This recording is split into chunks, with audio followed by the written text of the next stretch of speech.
I told my kids about my wife's infidelity. Okay. That's fair. Not the asshole. Yeah. Yeah, so Cheaters need to be called out. Yeah. backstory. Me, 27-year-old male, and my wife, 27-year-old female, have known each other since high school. We were always friends, but didn't show any romantic interest in each other until our senior year, where she asked me to prom, and I accepted the invitation, and we've been together ever since. Get We it. got married in 2015 at age 19. It's pretty young. That's pretty, well, Is it not? I don't know. To me, 19, it's pretty young. I would be like, I'm such a dipshit. But yeah, I don't know. I guess if you know, you know, but I didn't know shit when I was 19. yeah, I didn't really know anything when I was 19. I couldn't see it, but who knows? Yeah. I mean, every situation is different, like we say. Absolutely. Yeah. We got married in 2015 at age 19, and we have 2 daughters who are 7 years old and 5 years old.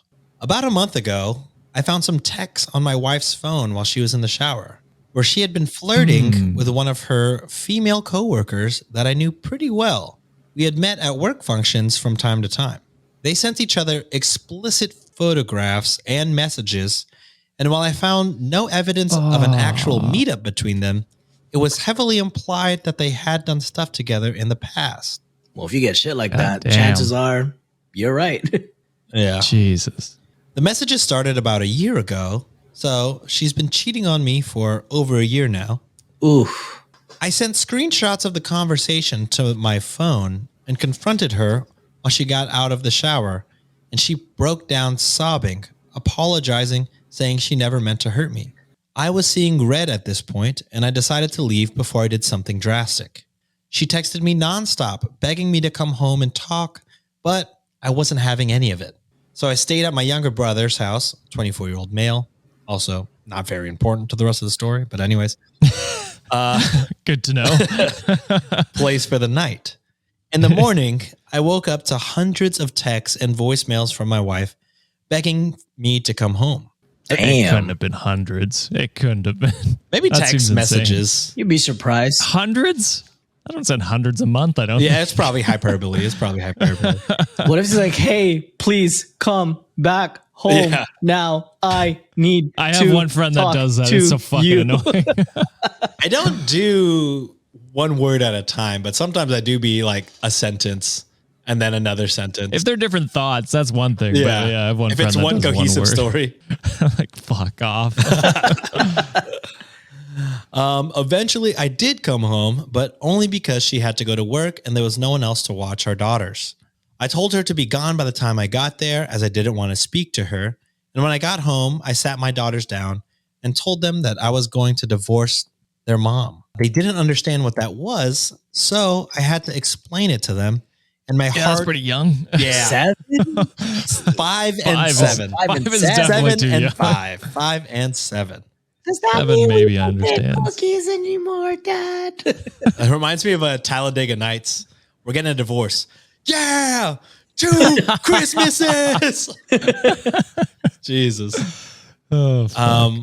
And my heart shattered while I was telling them. My 5-year-old started crying, and my 7-year-old started begging me not to, and started asking why I was doing all of this. So I showed them the pictures of the screenshots I took, Oh, excluding pictures? Oh. excluding the ones with the pictures. Oh, okay. Right, but still the even worst. then- those are Even then, it's explicit. like they don't understand what this flirting means. Yeah. Oh, it might be an everyone's the asshole kind of Yeah. thing. I know. And they started crying even harder. I assured them that their mommy still loves them, but she has hurt me very, very badly, and I can't be with her anymore. I also told them that I would still see them, and I would do everything I could to make sure of that. I texted my wife telling her that I wanted a divorce, and she needs to pack her things when she gets home. She fought it at first and begged me not to kick her out, but I wasn't in the mood for her bullshit. I said bullshit weird. I don't know if you heard that. Anyways. You did. Yeah, No, it was be a going little inside, shit. but Be a little shit. Anyways. you've done worse. I mean, like that intro this beginning. What do you mean? Was that not flawless? It felt good Smooth, coming out of the mouth. smooth as fuck. It felt good to me. I don't know. Anyways. When she got home, my kids started crying and asking her why she did what she did. And she started to scream at me, telling me that I had no right to tell our kids and that this matter was between us. I told her that since we're getting a divorce, they deserve to know why. She left in a hurry and took the kids with her. As far as I know, she's at her parents' house. My lawyer is in the process of getting the divorce paperwork in order, and I'm ready to fight for the right to see my kids. But they hate my wife right now and refuse to speak to her, only to their grandparents, who have also stopped acknowledging my wife after learning what she had done. I feel like I didn't overreact, but my mind has been racing ever since. If someone has any advice on what to do, please let me know. I mean, you obviously can't take back the fact that you showed those messages to your kids, you know? But I think I wouldn't say like you reacted harshly with the situation because, different people would react to finding the news of your, high school sweetheart, longtime partner, essentially cheating on you, you know what I mean? For like a year, it seems like. For me, I would have framed it a little different with the kids and say like, hey, this is just what happened. Your mom has done something bad, and then just go from there. But 5 and 7 is a little much. Too young to even understand the concept of cheating or divorce. This is, I mean, I don't want to talk over you guys, but I feel like but kind of crazy to. It is, to me at least. Like, granted, your situation with your wife seems like it's irreparable. Like, there's no going back from that. Again, we're not parents. So if that was me in that situation, I would just go back to the kids and just be like, hey, I know I showed you these messages, but like, this is the situation. Lay out like what's potentially going to happen. Like, but use your words wisely, and the images or like the material that you use for supporting evidence might want to tone it down or water it down a little bit for them, just because I feel like they're too young to understand that. Yeah, for me, it's a fine line of, I think you kind of fucked up by telling them immediately and before you talk to your ex-wife now. Mm-hmm. Do you know what I mean? Like he hadn't even communicated with her that he wanted a divorce before he told them. Yeah. And I think that's a weird timeline to go about it. I think you should have had a conversation with her. I know it sucks. It's you hurt, and she's betrayed you, but like, you're a father first in this scenario where you've got to be like, okay, let's make a game plan for the kids. Let's how we're going to break it to them. Cause you're still co-parents. No matter what happens with your relationship. Yeah. You still have to parent these kids properly. And so like, for me, it seems like you probably should have done that together, and you probably should have had a plan going into how you're going to tell them and what you're going to tell them. Instead, you were just like, hey, your mom is fucking some other person. Here's the picture, or here's the, screenshots of the text. It's like, that's a little weird. It's weird. But I can't blame them either at the same time. You know what I mean? Like, emotions are probably high as fuck. Right. And that's why I'm saying it's a fine line. I'm just saying, like, in an ideal scenario, you would do it as a co-parent and as like and I know it's tough. It's tough because you're like, fuck this person betrayed me. And I get that feeling.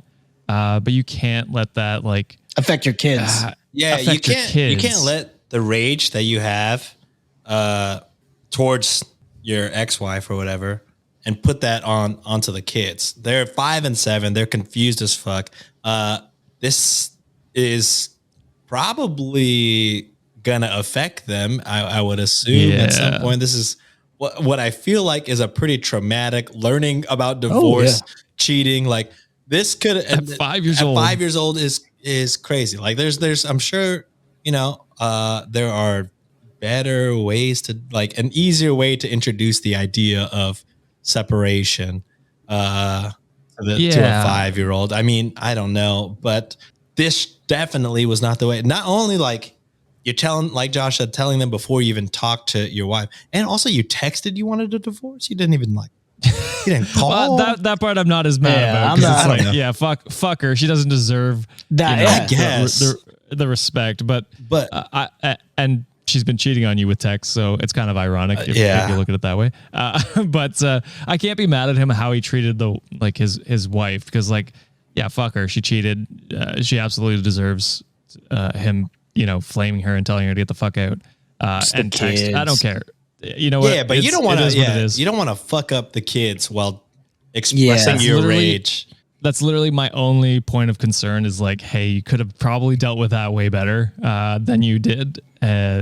Everything else, I'm like, yeah, fuck her, kick her out. And also, it's like, I don't know how these proceedings work, but I feel like if you let the wife leave with the kids, that looks bad on your part. And then also like, you got evidence though, if you have a good lawyer, or not even a good lawyer, but competent lawyer. That's true. But also kind of like, in a way it was written, it kept saying like, I'll never, stop trying to fight to see you. It was never like, I'll never stop fighting to like be the guardian. Maybe he was just saying it to reassure them. Maybe. I don't know. But I would have like, if that was the case, I would have been like, I'm not like letting my kids leave my sight. It is weird to, and then, okay. So I am just now reading the comments to this. I did not read prior to choosing this story, but the top comments are, and also I'm choosing the most high upvoted post here. So the top comments here think that this may be a fake story because they're like, okay, how are you going to tell her to not be there when you get there?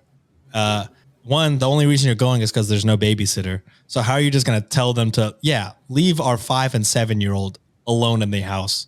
I guess not be in the house, like be in the car. Yeah, maybe. I don't know. And then they were saying, this feels like it's poorly written. It feels fake or blah, blah, blah. So maybe it is fake. Most Reddit stories. Yeah, that's also true. I honestly I don't know. Cannot ever tell if it's real or fake. Josh fucking messes us up with AI like every goddamn month, and it sounds real. So you never. I'm not even real, guys. I don't know what you're talking about. We never met you, so you've never seen me. No, I don't know. I think even if it is fake, the conversation is still real. Right. You know what I mean? These situations still happen. And so the conversation isn't, doesn't demean the conversation. Yeah, so, for sure. Yeah, whatever. It could be poorly written. It could be fake. It could just be a guy in anger writing his feelings on Reddit. For sure.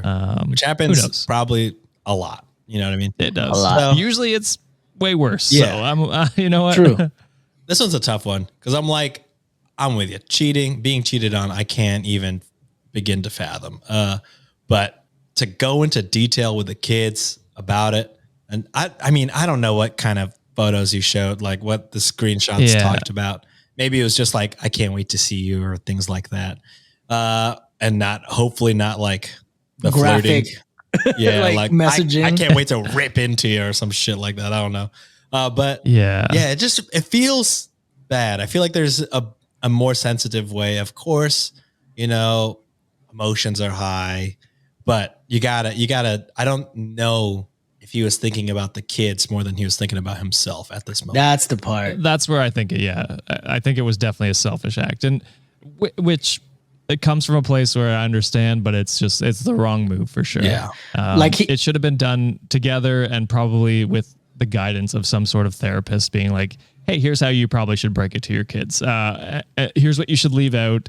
Here's what you can tell them later on in life. You know what I mean? Yeah.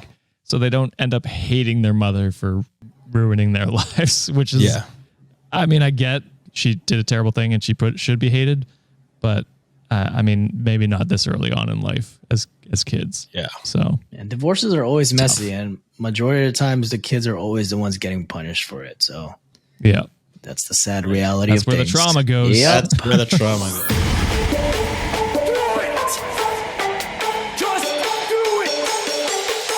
Expert in fucking, I don't know.